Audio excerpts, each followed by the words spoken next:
Ciao a tutti amici e ben trovati sul mio canale. Oggi voglio cambiare completamente il look di questo tavolo usando la resina epossidica. Dividerò in due questo video perché se no diventerebbe troppo lungo. Allora, siccome era lungo 2,50 m, l'ho fatto accorciare a 2 metri.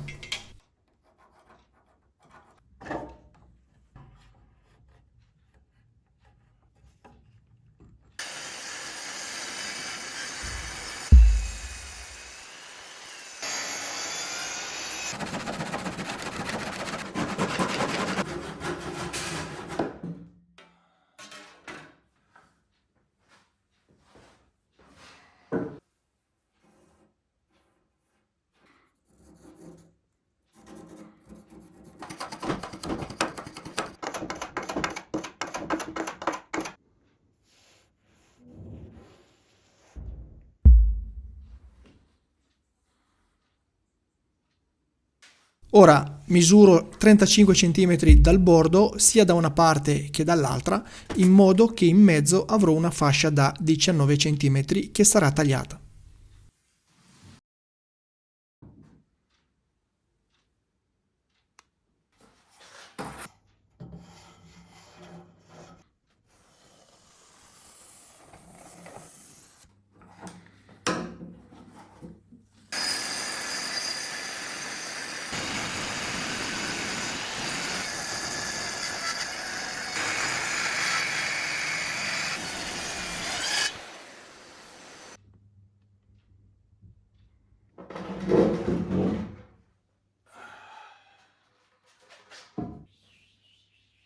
Porto fuori le due tavole per cercare di dare una forma più naturale usando prima un marker per segnare quello che andrò ad asportare e poi userò anche un flessibile e un seghetto alternativo.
Usando un trapano con questo tipo di spazzola di plastica dura darò una pulita al bordo.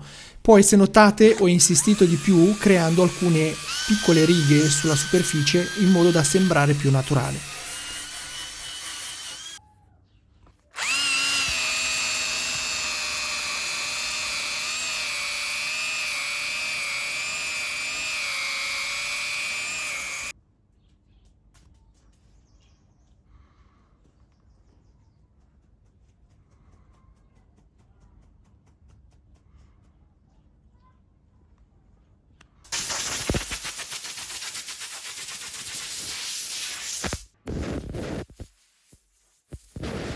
C'ho anche la guardia che mi sta sorvegliando il lavoro. Ehi, Fudo, ciao! Ora comincia la fase di sigillatura e impermeabilizzazione dei bordi. Uso un impregnante epossidico, sono praticamente due componenti A e B. La proporzione della miscela è di 100 parti di A e 100 parti di B. È molto importante sigillare bene il legno perché quando andrà a contatto con la resina, in questo modo si evita la fuoriuscita delle bolle d'aria nella fase di colata. Se non si dispone di questo impregnante si può usare la resina stessa, non succede assolutamente niente.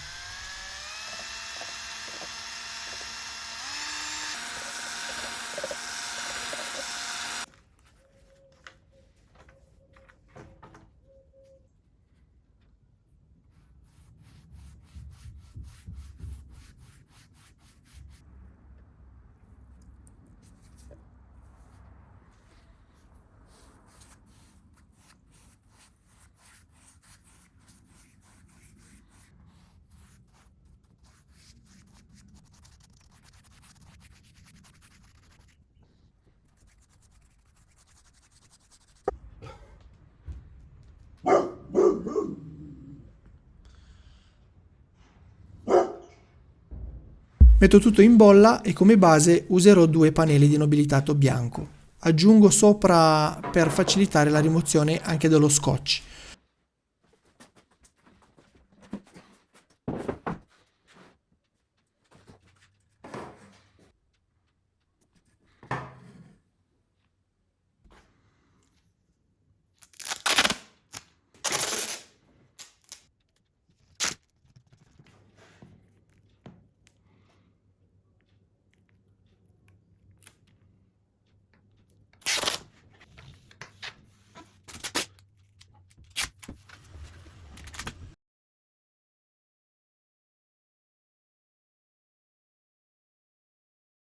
Dopo quasi 24 ore di asciugatura riporto dentro le tavole e con un silicone acetico universale vado a creare una barriera per tenere la resina solo in mezzo.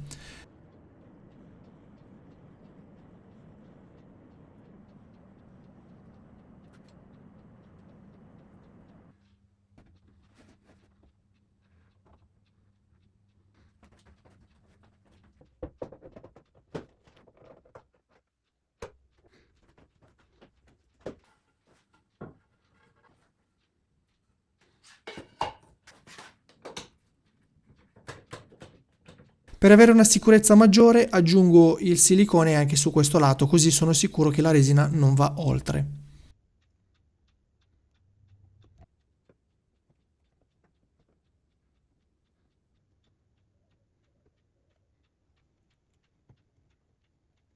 Per chiudere anche ai lati esterni userò 2 pezzi di plexiglass siliconando per bene tutte le fessure.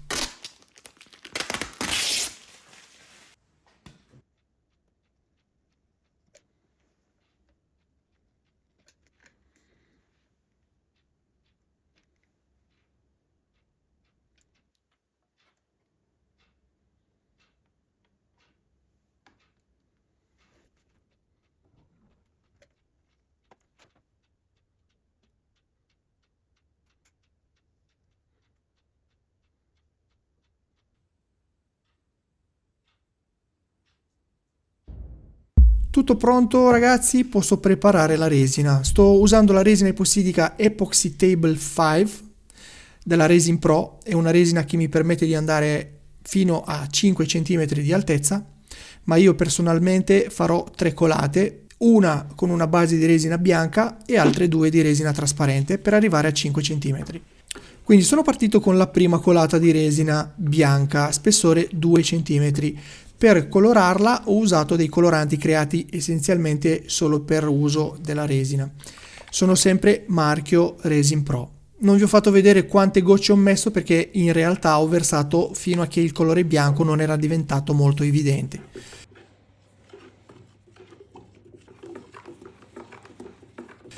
Per rimuovere la resina dallo stampo con più facilità ho spruzzato anche un distaccante siliconico senza solvente.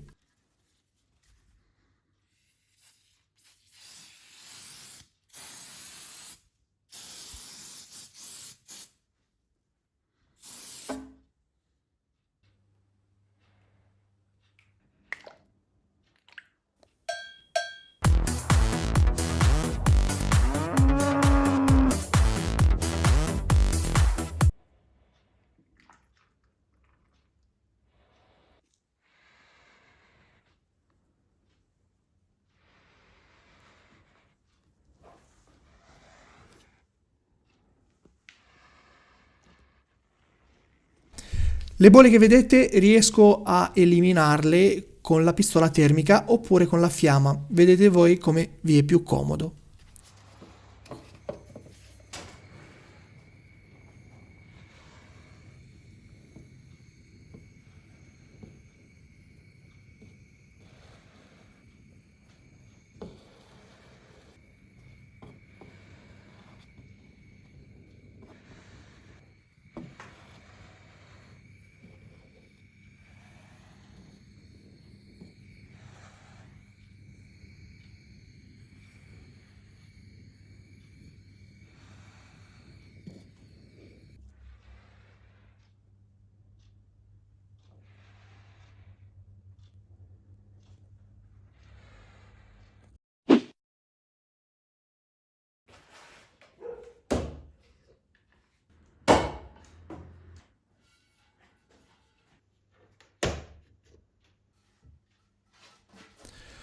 Dopo 4 giorni la mia base si è indurita a sufficienza e quindi passerò con la P400 su tutta la superficie e anche sui bordi.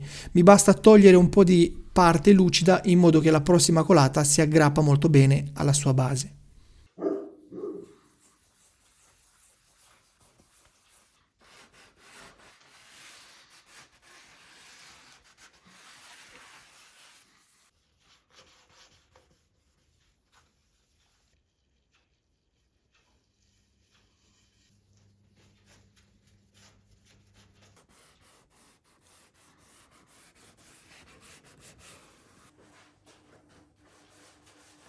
Dopo si può spolverare per bene e anche spruzzando un po' di alcol isopropilico e pulire per bene tutto, così la polvere e ogni residuo di sporcizia se ne va.